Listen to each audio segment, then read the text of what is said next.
कुछ चीजें बेटा आप सब बच्चे मेरे साथ साथ नोट करेंगे, फिर मैं आपको बताऊंगा कि हम ये क्या कर रहे हैं। सबसे पहले अपनी कॉपीज के अंदर हेडिंग डाल लीजिए इंट्रोडक्शन। फर्स्ट ऑफ ऑल अपनी कॉपीज में हेडिंग डालें इंट्रोडक्शन। ये इंट्रोडक्शन किस चीज का है बेटा? ये अकाउंट्स का इंट्रोडक्शन है। हम लोग जो नया ये सब्जेक्ट पढ़ने जा रहे हैं, इसके बारे में कुछ बेसिक टर्म्स हमें पता होने चाहिए, तभी हम इस चैप्टर को, इस सब्जेक्ट को अच्छी तरह से कर पाएंगे। तो अपनी कॉपीज में सबसे पहली हेडिंग डाल दीजिए इंट्रोडक्शन। ठीक है। कुछ कनेक्टिविटी की वजह से हो सकता है कुछ बच्चों की स्क्रीन पे हल्का सा ब्लर हो, वो अभी ऑटोमेटिकली ठीक हो जाएगा। मैं लिखवाते वक्त डिक्टेट भी करवाऊंगा, आप सब बच्चे जो है इसको लिखते हुए चलेंगे मेरे साथ साथ। ठीक है, चलिए। अकाउंट्स को बेटा समझने के लिए सबसे पहले आपने कुछ बेसिक अकाउंटिंग टर्म्स जो है वो समझने हैं। आप पहले 5 मिनट 10 मिनट मेरे साथ साथ कुछ लिखेंगे, फिर मैं आपको इसके बारे में जो है समझाऊंगा। अपनी कॉपीज में हेडिंग डाल दीजिए basic accounting terms. Basic accounting terms, basic accounting terms. अपनी कॉपीज में ये हेडिंग डालें, और जैसे जैसे मैं नोट करूंगा सेम वैसे ही आपने बेटा नोट करना है। बेटा हमारा जो ये अकाउंट्स है, ये 3 चीजों पे डिपेंडेंट है।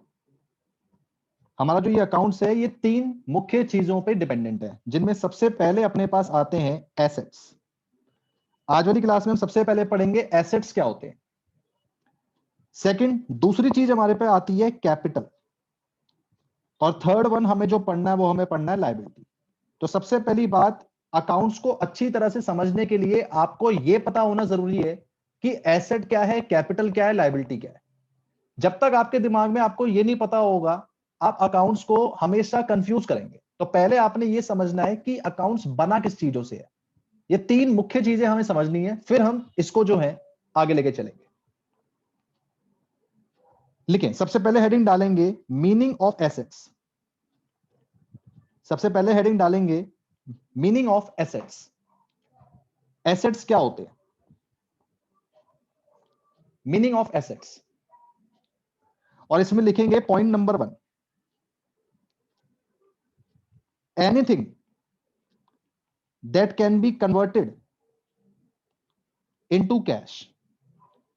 बेटा हर वो चीज जो मैं कैश में कन्वर्ट कर सकता हूं वो मेरा एसेट होता है। Anything that can be converted into cash, उसे मैं क्या बोलूंगा? वो मेरे एसेट्स है। एग्जांपल बताता हूं आपको, ध्यान से सोचे। बेटा आज मैंने अपना मोबाइल फोन, अपनी वॉच, अपना आईपैड, अपना हाउस, अगर मैं इनको आज की तारीख में सोल्ड कर दूं, तो क्या मैं कह सकता हूं कि मैं इनसे कैश बना सकता हूं? मुझे बताएं आप सब, यस और नो। कोई भी आदमी अगर अपनी कुछ चीजों को लेकर उन्हें बेच दे, तो क्या वो उनसे कैश बना सकता है? सोचो, आप खुद सोचें। आप घर में जब इतनी सारी रद्दी इकट्ठी हो जाती है, तो उसे एट लास्ट आप क्या करते हो? उस रद्दी को जाके आप बेच देते हो। तो बेटा whatever thing you possess, कोई भी चीज अगर आपके पास है और अगर आप उस चीज को सोल्ड करके उससे कैश बना सकते हो, तो वो क्या होता है? एसेट। इसका मतलब जो मैंने आपको यहां पे बताया, मेरा फोन, मेरी वॉच, मेरे आईपैड, मेरा हाउस, ये सब मेरे एसेट्स हैं, क्योंकि मैं इनसे क्या बना सकता हूं? पैसा। सब बच्चे मुझे बताएं, क्या आपको मेरी बात समझ में आ रही है?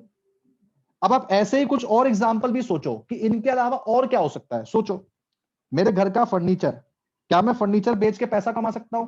जी हां, बिल्कुल सही। और सोचे, ज्वेलरी, घर में रखी हुई ज्वेलरी हम मार्केट में बेच सकते हैं, उससे पैसा बना सकते हैं। और सोचिए, कार्स, हमारे पास जितनी कार्स हैं, जितने व्हीकल्स हैं, जितने कन्वेंस हैं, उन्हें बेच के हम पैसा कमा सकते हैं। और सोचे, इक्विपमेंट्स, जिन बच्चों को नहीं पता इक्विपमेंट्स मतलब क्या है, इक्विपमेंट के साथ लिख लो, जैसे एसी। ये सारी बेटा वो चीजें हैं जिनको अगर मैं आज मार्केट में सोल्ड कर दूं, तो इनसे क्या जनरेट हो जाएगा? कैश। इसीलिए ये सारे आइटम मेरे क्या हैं? एसेट्स। सब बच्चे मुझे बताएं, क्या किसी बच्चे को पहले पॉइंट में कोई डाउट है, कोई दिक्कत? Whatever thing you can convert into cash is known as asset. First point अपने सिर्फ इतना पढ़ा है। हर वो चीज जिससे बेच के मैं पैसा बना सकूं, वो मेरे लिए क्या है? एसेट। बताएं, कोई दिक्कत? Any issue? बढ़िया, ये था मेरा पॉइंट नंबर 1। साथ साथ बेटा नोट करते हुए चलना। अब मैं पॉइंट नंबर 2 की तरफ आ रहा हूं और पॉइंट नंबर 2 की तरफ आप सामने आएंगे। एनीथिंग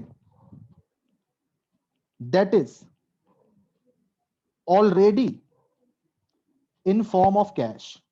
अच्छा, पहले मैंने ये लिखा था कि अगर मैं किसी चीज से कैश बना सकूं, अब मैंने ये लिख दिया भाई हर वो चीज जो पहले से ही कैश की फॉर्म में है।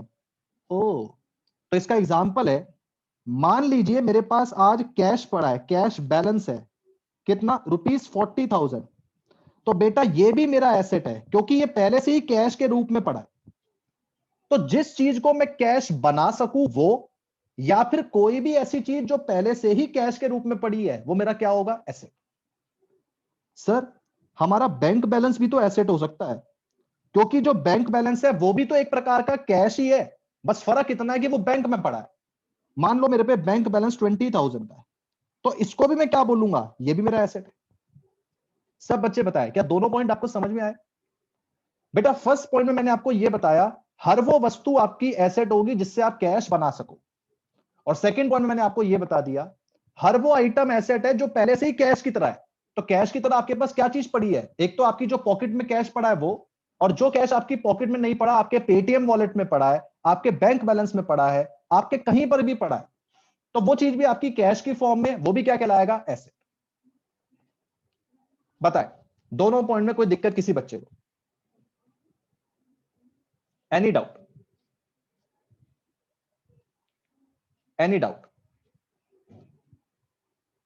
हाँ राहुल, इसकी ना पीडीएफ साइड बाय साइड जो वो करके चलिए।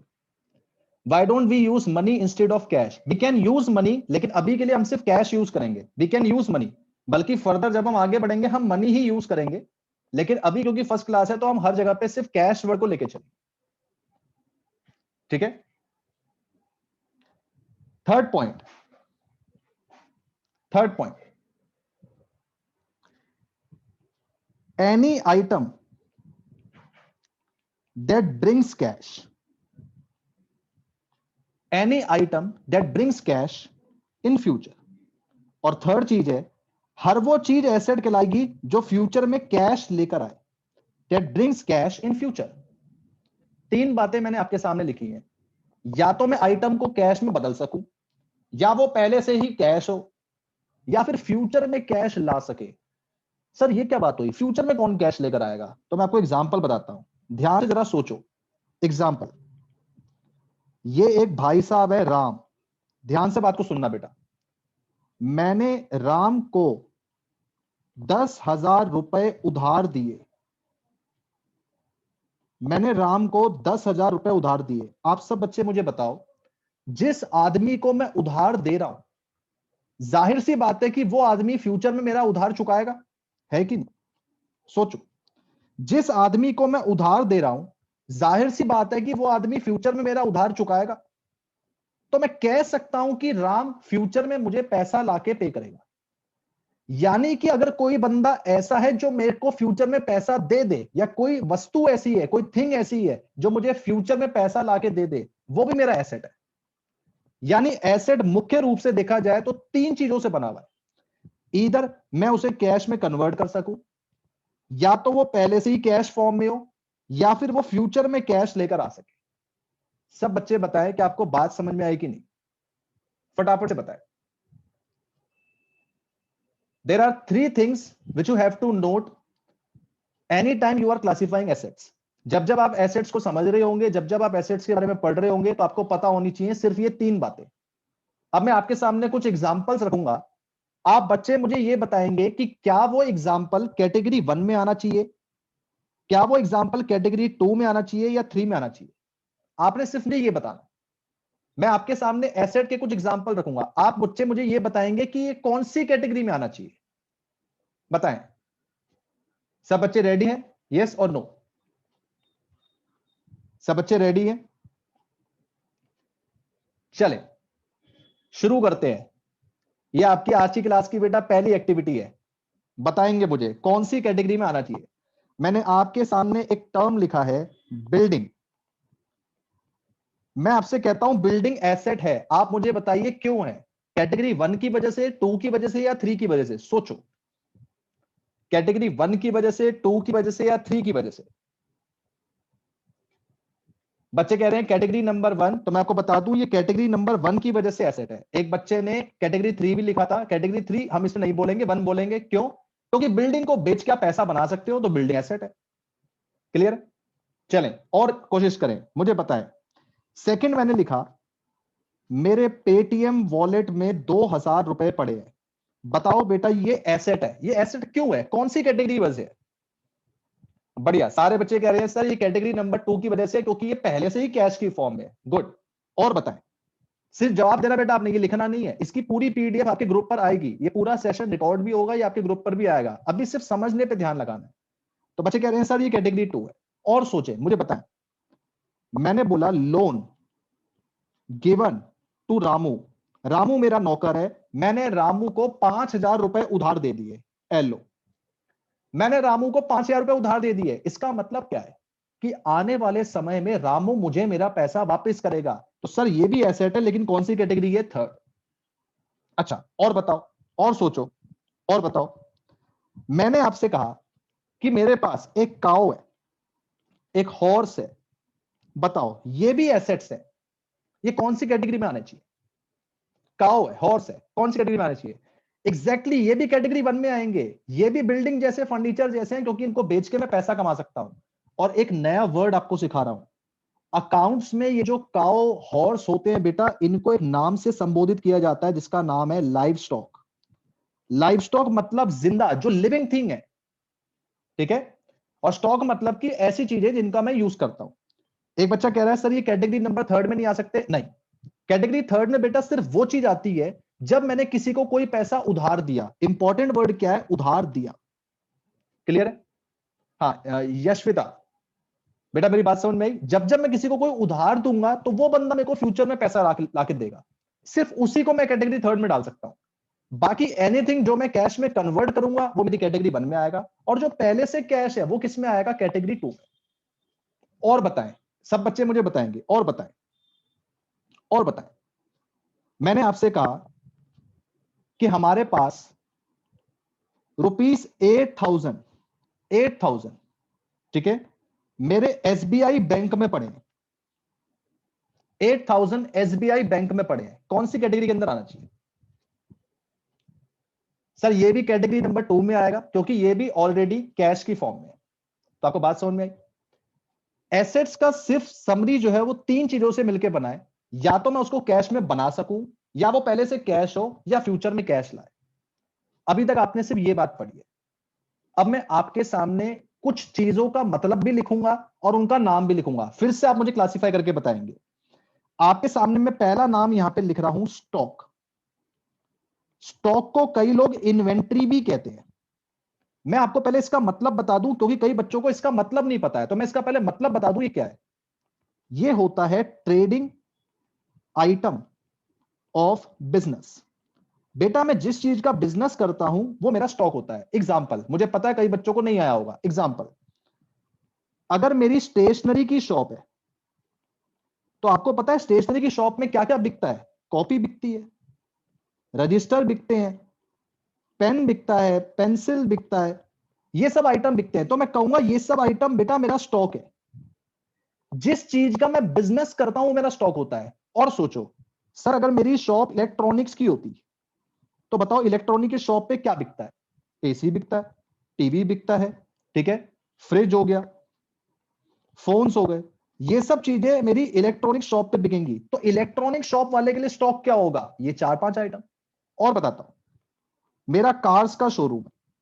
अरे भैया, कार के शोरूम में क्या बिकेगा? कार्स बिकेंगी।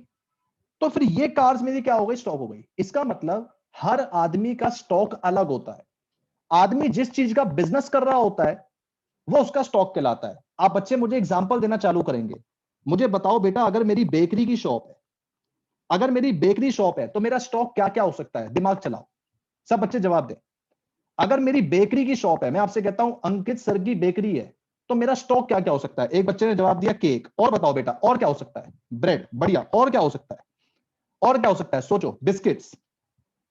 तो मैं आपसे सिंपल सी बात कहता हूं, मैं जिस चीज का बिजनेस करता हूं, फ्रॉस्टिंग बिल्कुल हो सकता है। जिस चीज का मैं बिजनेस करता हूं उसमें मैं जो चीज बेचता हूं वो मेरा स्टॉक होता है, राइट।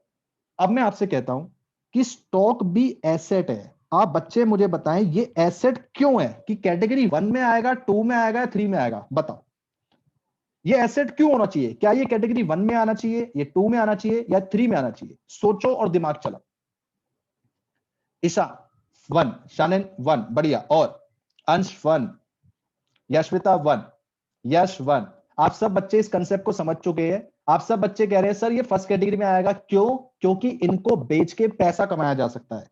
यही बात मैं यहां पे लिख देता हूं, इनको कैश बनाया जा सकता है। अब आपको स्टॉक का मतलब नहीं पता था, जैसे ही मैंने आपको स्टॉक का मतलब बताया तो आप समझ गए हाँ ये एसेट भी हो सकता है, ठीक है। स्टॉक का दूसरा नाम है इन्वेंट्री, और स्टॉक का ही तीसरा नाम है गुड्स। तो कल को अगर आपके पेपर में पूछ लिया जाए स्टॉक क्या होता है, इन्वेंट्री क्या होता है, गुड्स क्या होता है, ये तीनों सेम ही चीजें हैं। ये हर बिजनेस का ट्रेडिंग आइटम होता है, और बिजनेस जिस आदमी का जोन सा भी होगा उसका वो स्टॉक होगा। क्लियर है ये चीज? फटाफट से बेटा इस एग्जांपल को सब बच्चे लिखें अपनी कॉपीज में। स्टॉक, इन्वेंट्री, गुड्स जो मैंने आपको समझाया इसको सब बच्चे लिखें, और इसके साथ लिख लेना कि ये एसेट क्यों है, क्योंकि हम इसको कैश में कन्वर्ट कर सकते हैं। जो जो बच्चे नोट करते जाए, मैसेज भेजते जाएंगे बेटा, डन।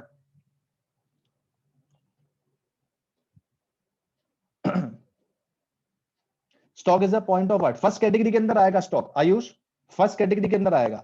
ये टाइप ऑफ एसेट है आपका, ये टाइप ऑफ एसेट है। हम लोग कुछ एसेट के टर्म समझ रहे हैं, जैसे देख मैंने ऊपर इतने सारे आइटम लिखे, मैंने बिल्डिंग लिखा, काओ, हॉर्स, बेटा ये सब चीजें आपको पता है।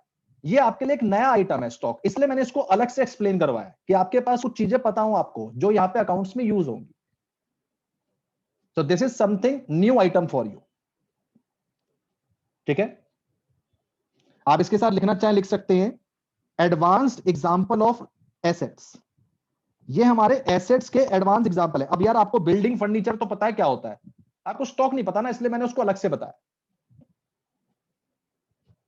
हाँ, जो जो बच्चे बेटा लिखता जाएंगे मुझे बताते जाएंगे।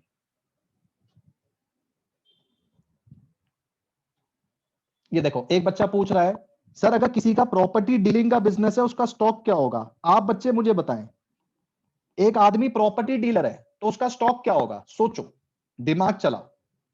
प्रॉपर्टी डीलर आदमी क्या बेचता है? सोचो, वो किस चीज से पैसा कमाता है? प्रॉपर्टी से, सीधी सी बात है। अरे भैया तो उसके लिए बिल्डिंग स्टॉक हो गया, उसके लिए जितनी प्रॉपर्टी उसने एक्वायर कर रखी है वो उसका स्टॉक हो गया, सिंपल। एंडलेस गिनती है बेटा, एंडलेस गिनती, बहुत सारी यहां पे चीजें आ सकती हैं। मैंने सिर्फ आपको उसके अंदर कई चीजें बता दी है, ठीक है। सर जनरल स्टोर वाले के लिए तो सब कुछ ही स्टॉक होगा, सब कुछ हो सकता है। जनरल स्टोर वाला बिस्किट बेचता है, फ्लावर बेचता है, मैगी बेचता है, चॉकलेट बेचता है, ये सब उसका स्टॉक हो गया। और सारा का सारा स्टॉक में एसेट होता है, क्यों? क्योंकि उसको बेच के पैसा कमाया जा सकता है। It is as simple as that, okay.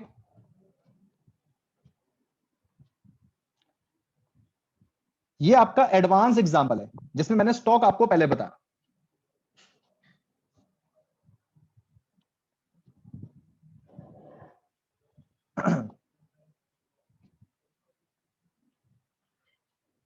Copy register के बाद थर्ड पॉइंट क्या लिखा है बेटा? पहला कॉपी है, फिर रजिस्टर, फिर पेन, फिर pencil. There would be endless number of items, but मैंने खाली 4-5 लिख दिए हैं, तो आप उनसे इसको कर सकते हैं, ठीक है। अब मैं आपके सामने सेकंड एडवांस एग्जांपल लिखने जा रहा हूं जिसका नाम है डेटर। बेटा इसको डेप्टर नहीं पढ़ते, बी साइलेंट है, यहां पे ध्यान रखना, बी साइलेंट है, साइलेंट है। तो आप जब भी इसको पढ़ेंगे क्या पढ़ेंगे? डेटर, डेप्टर नहीं है, डेटर। अब मैं आपको इसका मतलब बता दूंगा तो आप ऑटोमेटिकली समझ जाएंगे कि ये एसेट क्यों है। तो डेटर कौन होते हैं? लिखेंगे, the persons to whom we lend, money. Debtor वो आदमी होता है जिसको मैं कुछ उधार देता हूं। हिंदी बनाए क्या? पर्सन का मतलब क्या है? आदमी। डेटर एक आदमी है, ठीक है, जिसको हम क्या करते हैं? लेंड करते हैं। क्या आप सब बच्चे समझते हैं लेंड का मतलब क्या होता है? लेंड का मतलब होता है उधार दिया। तो बेटा डेटर वो आदमी है जिसको मैंने उधार दे दिया। अब आप सब बच्चे मुझे बताओ, डेटर एसेट क्यों होगा? सब बच्चे मुझे जवाब देंगे। डेटर एसेट क्यों है? क्या ये कैटेगरी नंबर 1 में है, क्या ये कैटेगरी 2 में है, क्या ये कैटेगरी 3 में है? सोचो और जवाब दो। ईशा 3, आयुष 3, शरण 3, यशविता 3, बढ़िया।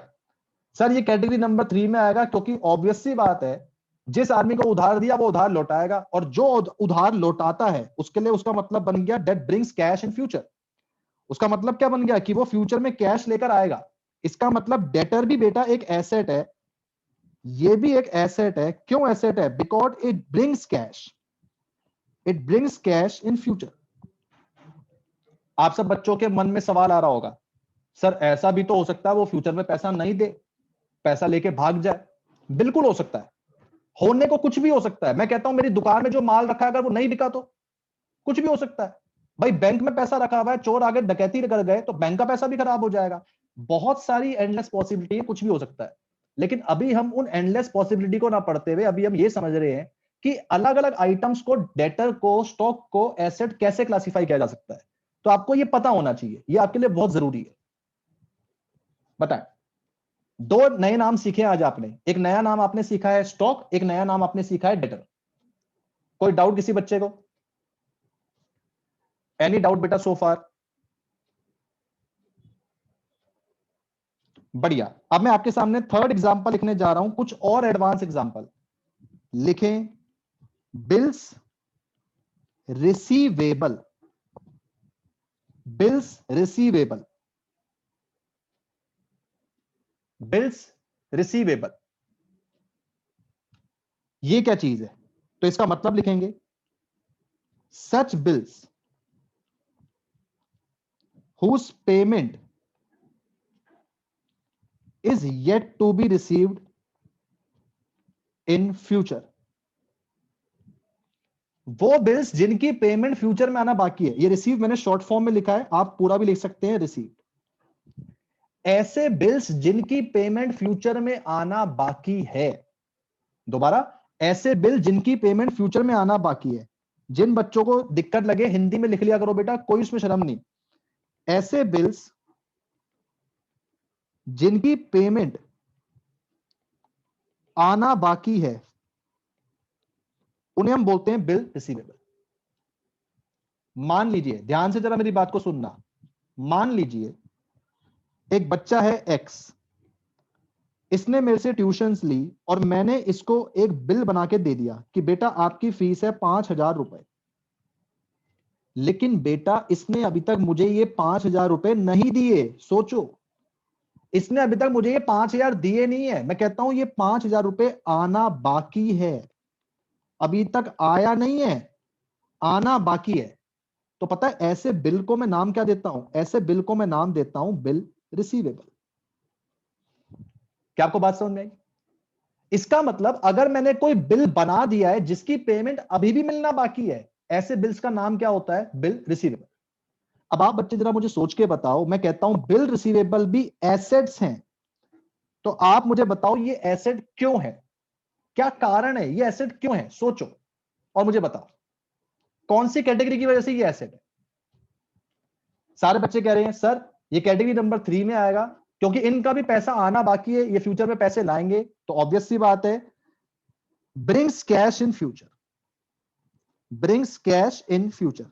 ये भी फ्यूचर में पैसा लेकर आएंगे, इसलिए ये भी हमारे क्या है? एसेट्स। आज मैं आपको ज्यादा टर्म्स नहीं पढ़ाऊंगा, अभी मैंने आपको सिर्फ ये 3 नए टर्म्स पढ़ाए हैं। कौन कौन से 3 नए टर्म्स पढ़ाए हैं? एक आपके सामने मैंने रखा है स्टॉक, एक रखा है डेटर, एक रखा है मैंने बिल रिसीवेबल। ये 3 मैंने आपके सामने नए टर्म्स आपको पढ़ाए। ठीक है, फटाफट से ये बिल रिसीवेबल का जो पॉइंट है इसको भी लिख ले, फिर मैं आपको सेकंड चीज जो वो बताता हूं।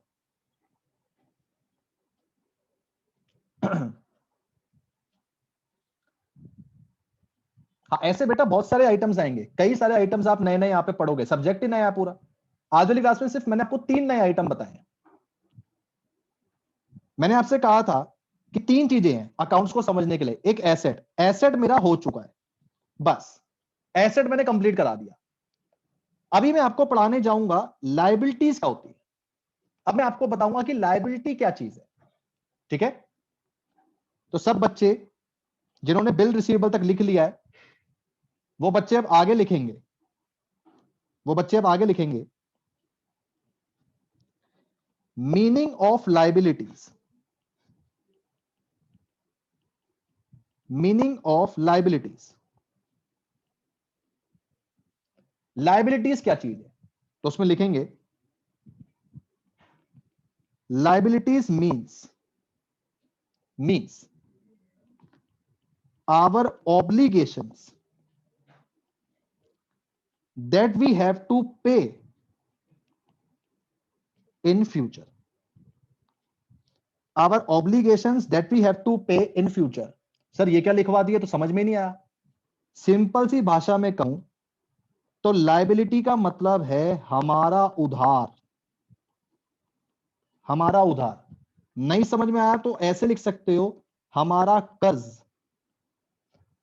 बेटा लायबिलिटी का मतलब है हर वो चीज जो मैंने किसी से उधार ले रखी है, जो मैंने कर्जे पे ले रखी है, जिसको मुझे लौटाना बाकी है, वो मेरी लायबिलिटी है। और यही बात मैंने आपके यहां पे लिखी है इंग्लिश में। लायबिलिटी का मतलब है हमारी ऑब्लिगेशन, ऑब्लिगेशन का मतलब होता है उधार या फिर हमारा कर्ज, जो कि बेटे हमें पे करना बाकी है इन फ्यूचर, जो कि मुझे पे करना बाकी है इन फ्यूचर। अगर मैं आपसे कहूं, ध्यान देना, अगर मैं आपसे कहूं ये मेरी पॉकेट है, सब बच्चे जरा लॉजिक समझो, ये मेरी पॉकेट है, तो बेटा एसेट पता है क्या करता है, मेरी पॉकेट में पैसा लाता है, पैसा लाता है। लेकिन पता है लायबिलिटी क्या करती है, लायबिलिटी मेरी पॉकेट से पैसा ले जाती है, ले जाती है। क्या आपको दोनों में फर्क पता चल रहा है? क्या आप दोनों में डिफरेंशिएट कर पा रहे हो? एसेट वो चीज है जो मुझे फ्यूचर में पैसा लाके देगा, लायबिलिटी वो चीज है जो फ्यूचर में पैसा ले जाएगा। इन फ्यूचर पैसा आएगा या पैसा आता है, लेकिन यहां पे क्या है, यहां पे इन फ्यूचर पैसा जाता है। क्या आपको बात समझ में आई? अगर आप एग्जांपल लिखना चाहें लायबिलिटी का तो लिख सकते हैं example of liability, loans taken. आपने लोन वर्ड सुना होगा। लोन का मतलब क्या है, आपने बैंक से लोन लिया, तो आप मुझे बताएं बेटा बैंक से जो आप लोन लेते हो क्या आपको वो लोन चुकाना नहीं पड़ेगा फ्यूचर में? तो अगर आपने बैंक से कोई लोन लिया है, आप जानते हैं कि आपने उसे फ्यूचर में चुकाना है, देयरफॉर उसको क्या बोलते हैं, लायबिलिटी। बताएं, एम आई क्लियर और नॉट? सब बच्चे मुझे बताएं, क्या आपको बात समझ में आई कि नहीं? नहीं बेटा, लायबिलिटी में कोई एसेट्स कैटेगरी नहीं होती, सिर्फ एसेट्स में कैटेगरी होती है, लायबिलिटी में कोई कैटेगरी नहीं है। Whatever thing you have to pay in future, जो भी चीज आपको फ्यूचर में पे करनी है वो आपकी सब लायबिलिटी है। राइट? बात क्लियर है? गुड। क्या मैं आपको लायबिलिटी के कुछ और एग्जांपल बता सकता हूं? सोचो, मैंने यहां पे एक टर्म लिखा है क्रेडिटर, क्रेडिटर।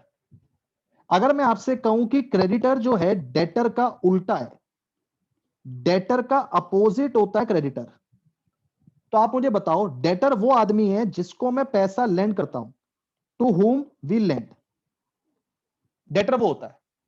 तो क्रेडिटर कौन हो गया, क्रेडिटर वो आदमी हो गया such persons from whom we borrow. क्या लिखा मैंने? वो इंसान जिनसे मैं बोरो करता हूं वो क्रेडिटर है। जिसको मैंने उधार दिया, जिसको उधार दिया वो डेटर है, जिससे उधार लिया वो क्या है, क्रेडिटर है। क्या आप सब बच्चों को मेरी बात समझ में आई? सब बच्चे सोच के बताएं, क्या आपको मेरी बात समझ में आई? हर वो आदमी जिससे मैं कोई पैसा बोरो कर कर आया हूं, वो पैसा मेरे लिए क्या कहलाएगा, क्रेडिटर कहलाएगा। और क्रेडिटर मेरी लायबिलिटी होगी, क्यों? क्योंकि ऑब्वियस सी बात है पैसा देना बाकी है, और जो लोन्स लिए थे बैंक से उनका पैसा भी देना बाकी है। मैं आपसे एक सवाल पूछना चाह रहा हूं, देखते हैं कौन सा बच्चा इस बात को सही से बताता है। एक सवाल पूछना चाह रहा हूं। ये भाई साहब हैं रामू, ये भाई साहब हैं शामू। ध्यान से बात को सुनना बेटे और मुझे जवाब देना, सब बच्चे ध्यान से सुनेंगे। रामू ने शामू को ₹50,000 उधार दिए। सब बच्चे लिखना करें बंद और मेरी बातों को सुने। रामू ने शामू को 50,000 रुपए उधार दिए। आप सबसे पहले रामू बन के सोचो। अज्यूम करो कि अगर आप रामू हो और आपने शामू को पैसे उधार दिए, तो शामू आपके लिए क्या कहलाएगा मुझे बताओ। शामू आपके लिए क्या कहलाएगा? क्या शामू आपके लिए डेटर कहलाएगा या क्रेडिटर कहलाएगा? बताओ। रामू बन के सोचना है आपने, रामू के पॉइंट ऑफ व्यू से सोचो कि हमने शामू को 50,000 रुपए उधार दिए, तो शामू मेरे लिए क्या कहलाएगा? बच्चे कह रहे हैं सर ये डेटर कहलाएगा। अब आप मुझे ये बताओ, रामू के लिए शामू एक एसेट है या लाइबिलिटी है? सोचो।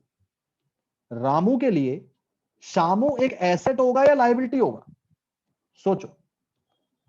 बच्चे कह रहे हैं सर ये जाहिर सी बात है एसेट होगा। क्यों एसेट होगा? उसका कारण क्या है? क्योंकि शामू से फ्यूचर में पैसा आना बाकी है। सब बच्चों को मेरी बात समझ में आई? अब आप मुझे ये बताएं, अगर मैं क्वेश्चन को उल्टा कर दूं, अगर मैं क्वेश्चन को चेंज कर दूं, मैं कहता हूं शामू बन के सोचो, शामू बन के सोचो, रामू से 50,000 रुपए उधार लिए, तो मैं रामू को क्या कहूंगा? बताओ। रामू को क्या कहूंगा मैं? सर अब की बार आप इसको क्रेडिटर कहो। और शामू के लिए क्रेडिटर क्या है? क्या ये एसेट है या लायबिलिटी है? बताओ। क्या ये एसेट है या लायबिलिटी है? लायबिलिटी। बस इतनी सी बात है, क्योंकि इसको फ्यूचर में पैसा देना होगा, इससे फ्यूचर में पैसा मिलेगा। अगर आप इतनी बात समझ पा रहे हैं तो टॉपिक आज का इतना सही है, खत्म। इससे अलावा कुछ है ही नहीं। कुछ और एग्जांपल्स की बात करते हैं। अपनी स्क्रीन पे ध्यान देकर रखना। हाँ बेटा, आपकी ये पीडीएफ आएगी, बिल्कुल चिंता ना करें। अपनी स्क्रीन पे ध्यान दें और मुझे बताएं। सब बच्चे स्क्रीन पे ध्यान दें। आप सब बच्चे मुझे बताओ, आप बच्चों ने मुझे 10,000 रुपए उधार दे दिए। आप बच्चों ने मुझे 10,000 रुपए उधार दे दिए। बताओ मैं आपके लिए क्या हुआ? बताओ। सब बच्चे जवाब दें। आप सब बच्चों ने मुझे 10,000 रुपीज लेंड कर दिए, मैं आपके लिए क्या हुआ? बताएं। सब बच्चे बताएं। सारे बच्चे कह रहे हैं सर आप हमारे लिए डेटर हो गए। अब आप मुझे यह बताओ, मैं डेटर आपके लिए एसेट हूं, क्यों हूं? क्या रीजन है? मैं आपके लिए एसेट क्यों कहलाऊंगा? मुझे बताइए। मैं आपके लिए एसेट क्यों हूं? मैंने बताया था एसेट की 3 कैटेगरी है, या तो वो कैश में कन्वर्ट हो जाए, या पहले से कैश हो, या फ्यूचर में कैश लाएगा। बताओ क्यों लाएगा? सीधी सी बात है, मेरे से आपके पास फ्यूचर में पैसा आएगा, इसलिए हम उसको क्या नाम देते हैं? एसेट। क्या आपको मेरी बात समझ में आ गई है? सब बच्चे बताएं, क्या आपको मेरी बात समझ में आ गई है? क्लियर है? आज वाली क्लास में बेटा हम बस इतना ही पढ़ेंगे, इससे आगे नहीं लेके जाएंगे। आपने सिर्फ इसी चीज को रिवाइज करना है। ग्रुप पे इसका लेक्चर आएगा, इसकी पीडीएफ आएगी, बाकी हम लोग परसों करेंगे। ठीक है? आज आपने इतना ही करना है बेटा। हाँ चेक करो।